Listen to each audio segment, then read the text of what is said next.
Hey everyone, so the Lyubushkin trade is official. We know the return, we know the details, and we also know how this could affect the Leafs for making another trade. So definitely watch till the end of the video because I want to talk about another trade the Leafs can make on the back end after this Lyubushkin ad. So as Pierre LeBrun says, a lot of other insiders have talked about it.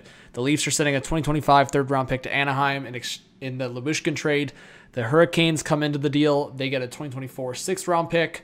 So Anaheim retains 50% of the deal to get it from 2.75, cut that in half, and then you cut that in half. So Anaheim is basically retaining, not basically, they are retaining 25% of the total salary, which in total the Leafs have 75% of Lyubushkin's original salary retained from the 2.75 and just absolute beast 6'2". We know Lyubushkin has a lot of flaws, but you look at cap friendly here, guys. Lyubushkin's at a 687,500 cap hit, so below the league minimum. Lyubushkin can be just a filler for now next to Riley. You run that top six when Liljegren's healthy, and you've got some cap space to work with, folks. You still got over $2 million to work with a full 23 roster size.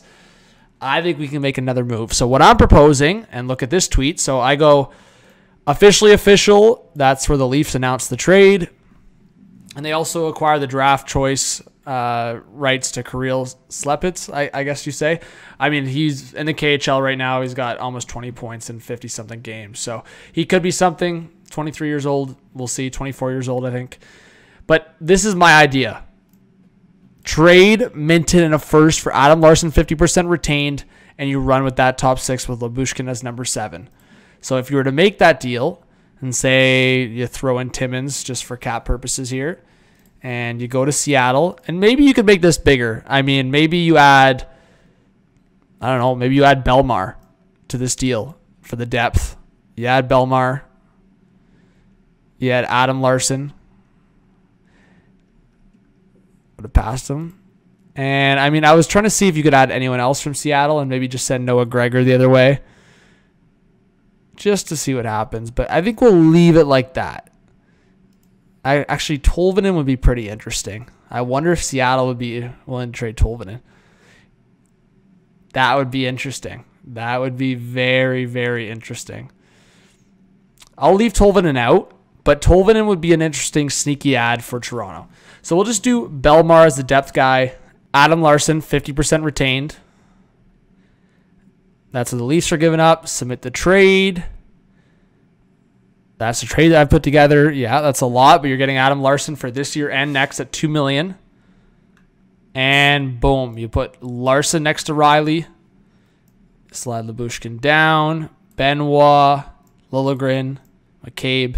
And at any point, say Liljegren makes a mistake in the playoffs or you don't feel as comfortable with him, you could do this, you could do this, and then you could do that. Or you can do this. Or if Brody's struggling, you can do this. Regardless, I think the Leafs will be a lot more comfortable with their defense group all of a sudden. So Legason gets sent down.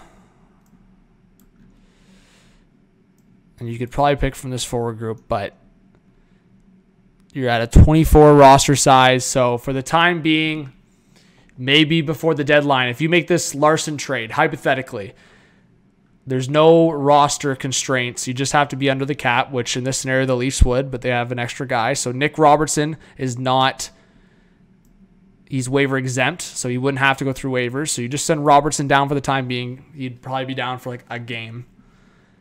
And there's your roster size of 23. And you could probably even make another move if you wanted. But in this scenario, either you keep Yarncrow on LTIR till after the deadline, or say he needs to come off LTIR, and you just hope that Gregor passes through waivers, which maybe he doesn't, but for the sake of this, maybe you have to. And you're still, as I said, folks, cap compliant with the 23-man roster. So Leafs fully healthy. Calle Yarncrow on that fourth line. Holmberg on that fourth line. Let's bring back Nick Robertson. So that could be your forward group. Yarncrow there. You could even boost Yarncrow there with Tavares. That's interchangeable. And cap compliant. So the Leafs hypothetically could do that after the deadline. Have a 24-man roster. Keep Joseph Woll. Don't send him through waivers. And have this as a defense group. And even if they went through a different target, whether I've talked about Goodbranson 50% retained or Will Borgen in Seattle or another defense target, I would think it's around $2 to $3 million. I don't think the Leafs go any higher than that unless a contract like Brody's going the other way. And I think you're feeling really good. But for now, guys, we'll take that trade back away because we're not always in fantasy land. But maybe the Leafs do make a trade like that. Lyubushkin is probably the filler on the top pair for now. I don't love it for the playoffs with Riley. I think he needs a guy with less risk. While Lyubushkin can play in good defensive situations, good on the breakout, he brings a lot of risks and flaws. With his big hits, it can get him out of position. He's very slow in transition, and he's kind of slow in general at times. So Lyubushkin, he brings a lot of physicality, and with Lyubushkin, Benoit, and McCabe, you know you're going to get physicality on this team. Give me your thoughts, guys. Do you think this was the right move for the Leafs to make, a 3rd and 6th round pick?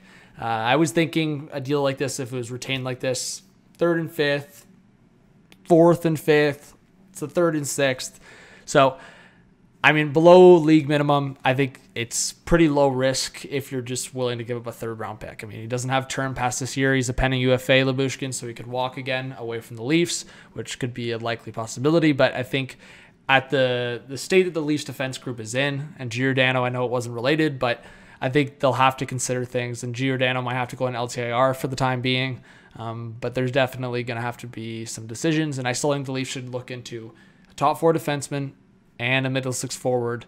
One of the two, ideally both, but I don't think this is enough for your defense group going into the playoffs. So subscribe, like, comment, notification bell, all that good stuff. I'll be live all day on trade deadline, and I hope to see you guys there. Comment down below your defense predictions for the Leafs if they make another move. Peace.